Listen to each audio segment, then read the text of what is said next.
नमस्कार मैत्रिणींनो, मी Madhuri's cooking and लाईफस्टाईलमध्ये तुमच्या सगळ्यांचं खूप खूप स्वागत करते। तर आज आपण रोज उपयोगी पडणारे घरगुती काही उपाय किंवा घरगुती टिप्स बघणार आहोत। तोंड धुतल्यानंतर किंवा आंघोळीनंतर चेहऱ्याच्या त्वचेवर जास्त टॉवेल घासल्याने तुमच्या त्वचेला हानी पोहोचू शकते। टाचदुखीचा त्रास होत असेल तर कोमट पाण्यामध्ये सैंधव मीठ टाका आणि 15 मिनिटात पाय बुडवून बसा। पायांना आणि टाचेला आराम मिळेल। सलग 15 दिवस रोज डाळिंब खाल्ल्याने पायाचे दुखणे दूर होते। याचबरोबर रक्त वाढणे, हाडांचे दुखणे वगैरे यांच्यावर देखील डाळिंबाचा रस अतिशय उपयुक्त आहे। पायाचे दुखणे दूर होत नसेल तर म्हशीच्या दुधामध्ये खजूर मिसळून पिल्याने दुखणे दूर होते। पायामध्ये काटा घुसला असल्यास त्यावर खोबरेल तेलाचा थेंब सोडावा, यामुळे काटा लवकर बाहेर निघतो। पायाला चिखल्या झाल्यानंतर त्यावर गरम पाण्याची धार सोडावी, यामुळे चिखल्या कमी होण्यास मदत होते। पावसाळ्यात प्रतिकार शक्ती वाढवण्यासाठी शेवग्याच्या पानाचा रस खूप लाभदायक आहे। शेवग्याच्या शेंगा खाल्ल्याने रोगप्रतिकारक शक्ती मजबूत होते। तसंच शेवग्यामध्ये लोह असतं आणि लोहाचा फायदा रक्तवाढीसाठी होतो, त्यामुळे शरीरातील रक्त देखील वाढते। दररोज तुळशीचा काढा पिण्याने संसर्ग होण्याची शक्यता कमी होते। सकाळी 1 चमचा आवळा पावडर मधाबरोबर खाल्ल्याने शरीराला व्हिटॅमिन सी मिळते आणि त्यामुळे इम्युनिटी देखील सुधारते। आठवड्यातून एकदा कोमट पाण्यामध्ये कडुलिंबाचं तेल टाकून आंघोळ करा, यामुळे त्वचा शुद्ध राहते आणि जळजळ देखील कमी होते। शेंगदाणे आणि गुळाचे मिश्रण खाल्ल्याने शरीराला ऊर्जा मिळते आणि उष्णता देखील टिकते। मेथी, बदाम आणि गुळ मिसळून तयार केलेले लाडू हिवाळ्यामध्ये शरीराला आवश्यक पोषण देतात। फ्रीजचं थंड पाणी पिऊन झोपल्यामुळे हार्ट अटॅकचा धोका 80% वाढतो। दररोज अनाशीपोटी कडुलिंबाची पाने व कढीपत्त्याची पाने चावून खावे, ह्यामुळे रक्त शुद्ध होऊन त्वचा व केस निरोगी राहतात।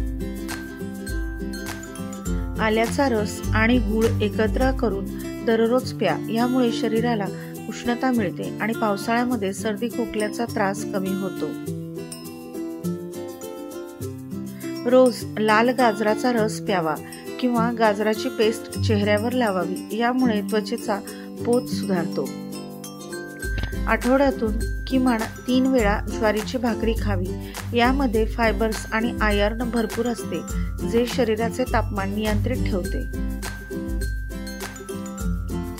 आठवड्यातून 2 वेळा कडुलिंबाच्या ताज्या पानांचा काढा पिण्याची सवय लावा। कडुलिंबाच्या पानामध्ये नैसर्गिक डिटॉक्सिफाइंग गुणधर्म असतात, जे शरीरातील विषारी घटक बाहेर टाकण्यास मदत करतात। यामुळे केवळ शरीरच शुद्ध होत नाही, तर त्वचाही अधिक तजेलदार आणि निरोगी होण्यास मदत होते। ताज्या कोथिंबीरेचा रस काढून त्यामध्ये लिंबाचा रस आणि मध घालून प्या।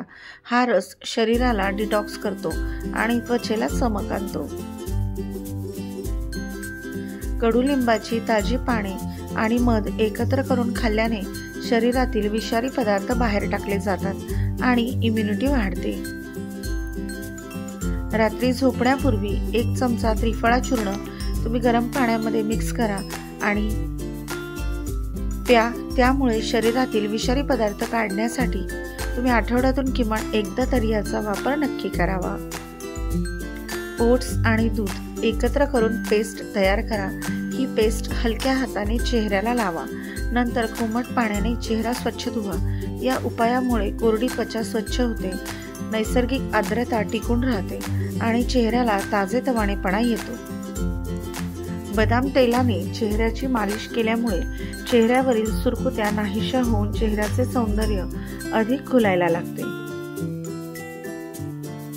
तिळाच्या तेलाने दररोज चेहऱ्याची मालिश केल्यामुळे चेहऱ्यावरील डाग निघून जातात, तसेच त्वचेवरील अस्वच्छता दूर करण्यासाठी तिळाचं तेल खूप उपयोगी ठरतं। दररोज रात्री झोपताना तिळाच्या तेलाने त्वचेची मालिश करावी।